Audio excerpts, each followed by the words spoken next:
የሐሙስ ህዳር 11 ቀን 2018 ዓ.ም የኢሲኤን ቴሌቪዥን የዕለቱ ዋና ዋና ዜናዎች። በመጀመሪያም አበይት ዜናዎች። የኢትዮጵያ መንግስት ህፃናትን በግዳጅ ይዞ ለውትድርና አገልግሎት የመመልመል ድርጊቶችን እንዲያቆም ስለመጠየቁ፣ የአማራ ክልል የእስልምና ጉዳዮች ምክር ቤት ትምህርት ሚኒስቴርና የአማራ ክልል ትምህርት ቢሮ የግዕዝ ቋንቋ ትምህርትን ጨምሮ በተለያዩ ጊዜያት የሚወስኗቸው ውሳኔዎች የሙስሊሙን ህዝብ መብት በእጅጉ የሚጋፉና የሚጥሱ ናቸው ስለመባሉ፣ በ11ኛው ጉማ አዋርድ ያልተሰሙ አዳዲስ ክስተቶችና ሉሲ የተባለ ሌላ የሽልማት አይነት ይፋ ስለመሆኑ፣ ከውጭ የትራምፕ አስተዳደር የአሜሪካ ጦር ጣልቃ ሊገባ እንደሚችል ማስጠንቀቂያ ከሰጡ በኋላ በመካከለኛው ናይጄሪያ በምትገኝ አንዲት ቤተክርስቲያን ላይ ታጣቂዎች ጥቃት መሰንዘራቸውን ባለስልጣናት ስለመግለጻቸው የሚሉትና ሌሎችም ዘገባዎች ተካተዋል። አብረውን እስከ መጨረሻ ይዝለቁ። የኢሲኤን ቴሌቪዥን የዩቲዩብ ቻናልን ሰብስክራይብ በማድረግ በየዕለቱ መረጃዎችን በማስረጃ ያገኙ። ሁሉንም የማህበራዊ ሚዲያ ገጾቻችንን በመወዳጀት ቤተሰብ ይሁኑ። አብራችሁ ስለሆናችሁ ምስጋናችን ከፍ ያለ ነው። የዕለቱ የኢሲኤን ቴሌቪዥን ዜናዎች የሐሙስ ህዳር 11 ቀን 2018 ዓ.ም የኢሲኤን ቲቪ አበይት ዜናዎች። የኢትዮጵያ መንግስት ህፃናትን በግዳጅ ይዞ ለውትድርና አገልግሎት የመመልመል ድርጊትን ቆም እና በመንግስት መዋቅር እና በታጣቂ ቡድኖች ውስጥ በውትድርና እና ጸጥታ ስራ ተሰማርተው የሚገኙ ህፃናት እንዲለቀቁ እንዲያደርግ የአሜሪካ መንግስት በሰዎች ዝውውር ዙሪያ ሰሞኑን ባወጣው ዓመታዊ ዓለም አቀፍ ሪፖርት አሳሰበ። መንግስት ባለስልጣናትን ጨምሮ በሰዎች ዝውውርና ህፃናትን ለውትድርና አገልግሎት በማሰማራት በሚሳተፉ አካላት ላይ ምርመራ በማድረግ ከባድ የእስር ቅጣትን የሚጨምር ጥብቅ እርምጃ እንዲወስድም ሪፖርቱ ምክረ ሀሳብ ሰጥቷል። መንግስት የሰዎች ዝውውርን ለመግታት በርካታ ጥረቶችን ማድረጉን ሪፖርቱ የጠቀሰ ሲሆን፣ ሆኖም መንግስት ችግሩን በመግታት ረገድ እስካሁን ዝቅተኛውን ደረጃ ማሟላት አልቻለም ብለዋል። መንግስት በሰዎች ዝውውር የተሳተፉ ባለስልጣናትንና በርካታ ሰው አዘዋዋሪዎችን በፍርድ ቤት ቢቀጣም እስካሁን የመረመራቸው የሰው ማዘዋወር ወንጀሎች ግን እጅግ ጥቂት፣ ለመደበኛ ፍልሰተኞች ከለላ የመስጠት ጥረቶችም ውስን መሆናቸውን ሪፖርቱ አመልክቷል። መንግስት የግዳጅ ጉልበት ብዝበዛን እና ህፃናትን ለወሲብ ማዘዋወርን ጨምሮ የሀገር ውስጥ የሰዎች ዝውውር ወንጀልን በበቂ ሁኔታ መከላከል እንዳልቻለም ይሄው ሪፖርት ገልጿል። ሪፖርቱ መንግስት ከሰራተኛ ቀጣሪ አገራት ጋር ተጨማሪ ስምምነቶችን እንዲፈራረምና ገለልተኛ የስራ ቅጥር ቦርድ ማቋቋምና የሰራተኛ ቅጥር ክፍያዎችን ማንሳትን ጨምሮ በሰራተኛ ቀጣሪ ኤጀንሲዎች ላይ ጥብቅ ቁጥጥር እንዲያደርግም ምክረ ሐሳቦችን አቅርበዋል።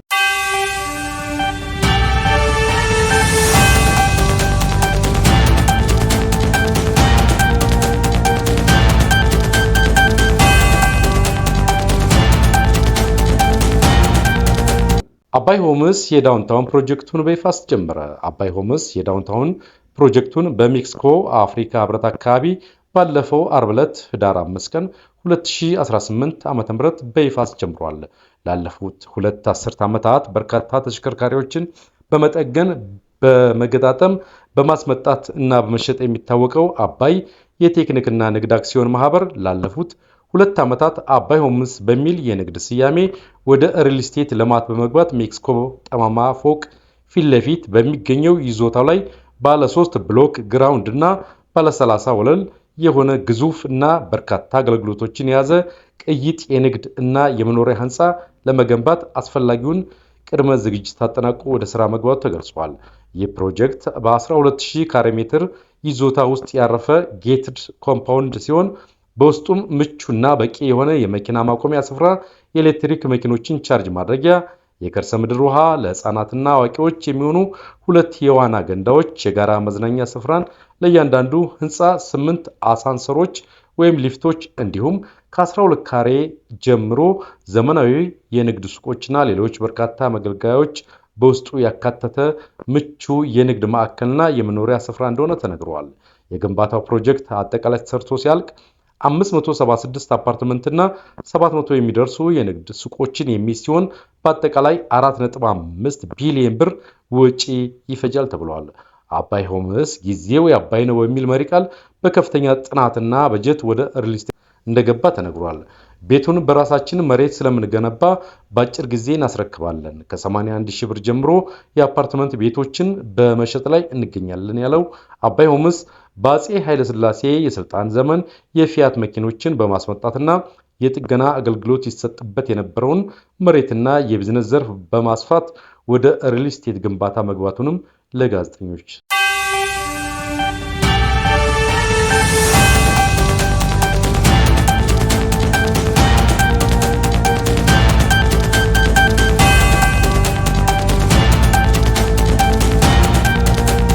የአማራ ክልል የእስልምና ጉዳዮች ምክር ቤት ትምህርት ሚኒስቴር እና የአማራ ክልል ትምህርት ቢሮ የግዕዝ ቋንቋ ትምህርትን ጨምሮ በተለያዩ ጊዜያት የሚወስኗቸው ውሳኔዎች የሙስሊሙን ሕዝብ መብት በእጅጉ የሚጋፉ እና የሚጥሱ ናቸው ማለት ተቃውሞውን ገልጿል።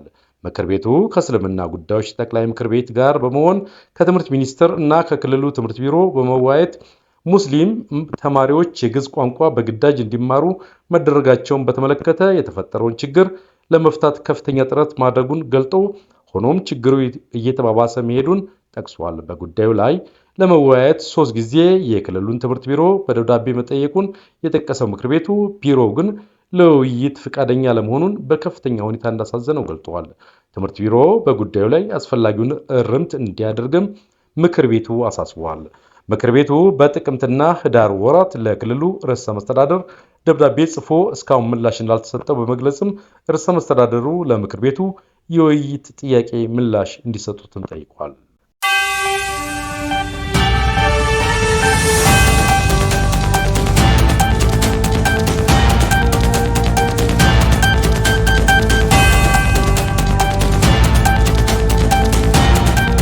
ከ22 ዓመታት በኋላ በጉጉት ሲጠበቅ የነበረው ዳዊት መለሰ ሚስጥር የተሰኘው አዲስ አልበም እየተደመጠ ይገኛል። ከኢትዮጵያ ተወዳጅ ድምፃውያን መካከል አንዱ የሆነው ዳዊት መለሰ ካለፈው ስራው ከሁለት አስርተ ዓመታት በኋላ ካስቆጠረው የአልበም ስራ በኋላ ሚስጥር የተሰኘውን አዲስ አልበም እጅግ ጥልቅ የሆነ ለረጅም ጊዜ ሲጠበቅ የነበረ ባህልና ዘመናዊውን የያዘ አልበም ለቋል። ሚስጥር ከአልበም በላይ ሲሆን በጊዜ ሂደት የሚመጣ እድገትና ለውጥን የሚያንጸባርቅ ነው። ታዋቂ የሙዚቃ አቀናባሪዎች ከሆኑት አበጋዝ ክብረወርቅ፣ ሚካኤል ኃይሉ እና ቢኒያም ጋር በመሆን 11 ሙዚቃዎችን በውስጡ ያካተተው ይህ አልበም የዳዊት መለሰን ጊዜ የማይሽረው ድምፅ ለአድናቂዎቹ እንዲሁም ለአዲሱ ትውልድም የሚያስደምጥ እንዲሆን አድርጎታል ተብሏል። ሚስጥር አልበም በመንገዴ አብረው ለተጓዙ በሙሉ እንደ ስጦታ የማበረክተው ነው ሲል ድምፃዊ ዳዊት መለሰ ተናግሯል። ስለ አልበሙ አንዳንድ ነጥቦችን ስናነሳ ህዳር 5 ቀን 2018 ዓ.ም የተለቀቀው ሚስጥር አልበም ሙዚቃዎችን በውስጡ ያካተተ ሲሆን የዳዊት መለሰ 5ኛው አልበሙ ነው። በናፍቆትና ፈውስ ላይ የተመሰረተው ይህ አልበም ፍቅርን፣ መራራትን፣ ትውስታን እና እንደገና ለመጀመር የሚያስፈልገውን ጥንካሬን ይገልጻል። በሙዚቃ አሬንጅመንቱ አበጋዝ ክብረወርቅ ሽዮታ፣ ሚካኤል ኃይሉ እና ቢኒያም እንዲሁም ከጥልቅና ስሜታዊ እንዲሁም ኃይለኛና አነቃቂ ዘፈኖቹ የዳዊት ድምፅ ለምን በኢትዮጵያውያን ዘንድ ጸንቶ እንደቆየ ያስታውሰናል ተብሏል። ስለ ዳዊት መለሰ የተወሰኑ ነጥቦች ሲነሱ ነፍስ ያለውና ስሜት ቀስቃሽ የሆነውን ድምፁ በሀገሪቱ የሙዚቃ መድረክ ላይ የማይረሳ አሻራ ያሳረፈ ታዋቂ የሙዚቃ አቀንቃኝ እንዲሆን አድርጎታል። ጥቅምት 7 ቀን የተወለደው ዜማና ሪትም ተከቦ ያደገው ሲሆን ከልጅነቱ ጀምሮ የማህበራዊ ስብስቦች ላይ እና የኢትዮጵያን የሸክላ ሙዚቃዎች ሲያዳምጥ ነው ያደገው።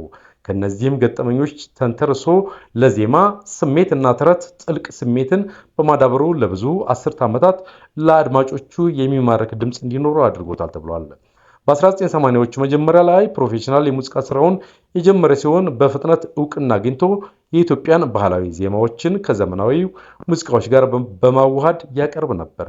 የመጀመሪያ አልበሙ የሆነው አንድ ቀን በ1983 ዓ.ም እንደ ላልጥላሽ ቃላለኝ እና እንዴት ሊቻል ያሉ ሙዚቃዎች የያዘ ሲሆን ገኖ የወጣበትን ጊዜውም ያመለክታል። በመቀጠልም በ3 ተጨማሪ ታዋቂ አልበሞች አቅቶኛል፣ ሎተሪ እና አንቺን ነው የመጣ ሲሆን እያንዳንዱ በግጥም ተረትና በስሜታዊነት የተዋጣለት መሆኑ እውቅ ነው።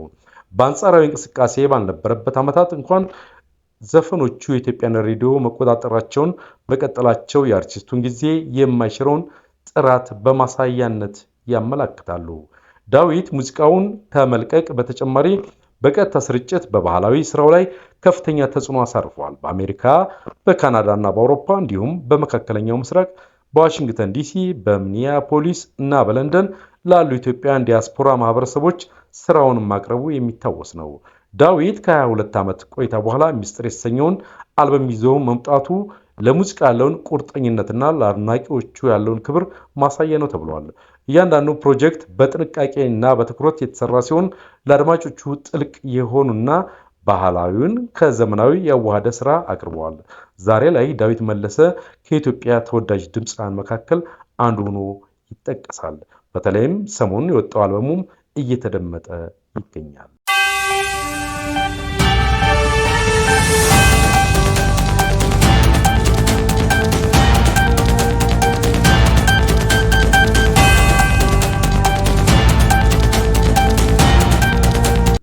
በ11ኛው ጉማ አዋርድ ሉሲ የተባለ ሌላ የሽልማት አይነት ይፋ ሆነ። የጉማ አዋርድ አዘጋጅ የሆነው አቶ ዮናስ ብርሃነ መዋ የፊልም ስራዎችን እውቅና እንደሚሰጥ ሁሉ ለቴሌቪዥን ሙያተኞች በአዳዲስ ዘርፎች እውቅና የሚሰጥ ሉሲ የተባለ አዲስ ሽልማት በቅርቡ እንደሚጀምር ይፋ አድርጓል። የዘንድሮን ጉማ አዋርድ በኩል 13 ዘርፎች እጩ በመሆን እየመሩ ያሉት ጥቁር አደይ እና አፊኒ ፊልሞች መሆናቸውም ተገልጾ ነበር። በተጨማሪም ለፍትህና ትዝታ ፊልሞች እያንዳንዳቸው በ10 ዘርፎች በከፍተኛ መጠን የታጩ ሆነው ተመልክተን ነበር። በተለያየ መጠን እጩ ከሆኑ ፊልሞች ውስጥ ጃን አሞራ፣ ሶላኔ፣ ህጋዊ ድሃ፣ 2 ቅጣት፣ 0 ዲግሪ፣ 2 አይን እና 6 ሰዓት ከሌሊቱ ይገኙበታል። የ11ኛው ጉማ አዋርድ ታላቅ ድግስ አሸናፊዎች የሚከተሉት ናቸው።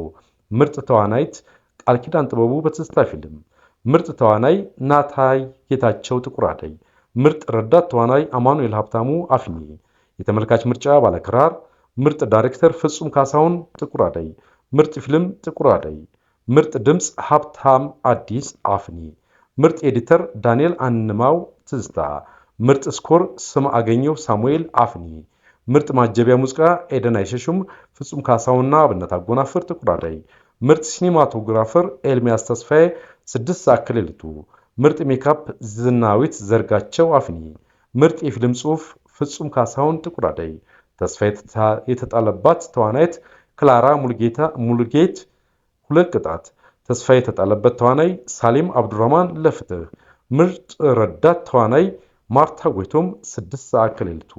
የህይወት ዘመን ተሸላሚ አርቲስት ፍቅርተ ጌታውና ወለላ ሰፋ፣ የሄርሜላ ልዩ ተሸላሚ ወይዘሮ ወሰኔ ኃይሉ፣ ምርጥ አጭር ፊልም በማን አይን አሸናፊ መስፍን ሆነው ተመልክተናል። በተለይም በዕለቱ በነበረው የሽልማት ስነ ስርዓት ላይ ጥቁር አደይ የተሰኘው ካሉ ሽልማቶች መካከል 5ቱን በመውሰድ አንደኛ ሆኖ ነበር። አፊኒ ደግሞ 4ቱን ወስዶ ሁለተኛ ሆኗል።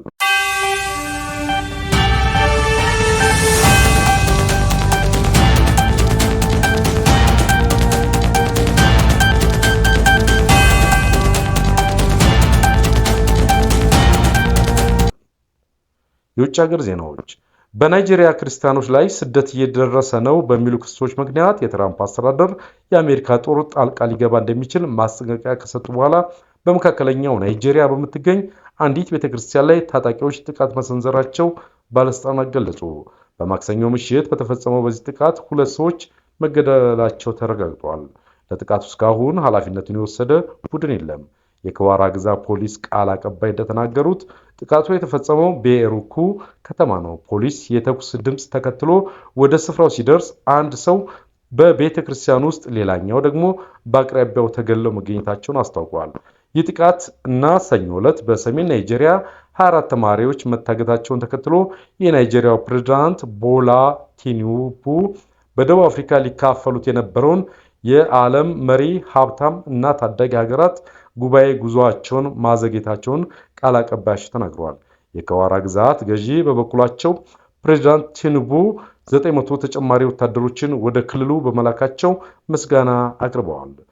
ፕሬዝዳንት ዶናልድ ትራምፕ በዚህ ወር መጀመሪያ ላይ በናይጄሪያ የክርስትና ህልውና አደጋ ተጋርጦበታል በማለት ፔንታጎን የአሜሪካ መከላከያ ሚኒስቴር በምዕራብ አፍሪካዊቱ ሀገር ሊወስድ ስለሚችል ወታደራዊ እርምጃ ዝግጅት እንዲጀምር ማዛቸው የሚዘነጋ አይደለም። የናይጄሪያው ፕሬዝዳንት ቲኑቡ በበኩላቸው እንዲህ አሉ። ናይጄሪያን እንደ ሃይማኖት የማትታገስ ሀገር አድርጎ መግለጽ የሀገሪቱን እውነታ አንጸባረቅም ሲሉ ምላሽ ሰጥተው ነበር። ተንታኞች እንደሚሉት ምንም እንኳን ክርስቲያኖች በጥቃቱ ሰለባ ከሆኑት መካከል ቢሆኑም በአብዛኛው ጥቃቱ ሰለባዎች የሚሆነው በሙስሊሙ በበዛባት የሰሜን ናይጄሪያ ክፍል የሚኖሩ ሙስሊሞች ናቸው። የመካከለኛው ናይጄሪያ ክልል በአካባቢው አርብቶ አደሮች እና አርሶ አደሮች መካከል በመሬትና በውሃ ውስንነት ምክንያት በሚፈጠሩ ግጭቶች ለዓመታት ሲታመስ ቆይቷል። እነዚህ ግጭቶች የሃይማኖት መልክ በመያዝ በአብዛኛው ከሙስሊም አርብቶ አደሮች ወይም ከክርስቲያን አርሶ አደር ማህበረሰቦች ጋር የሚወግኑ ሚሊሻዎችን ፈጥረዋል።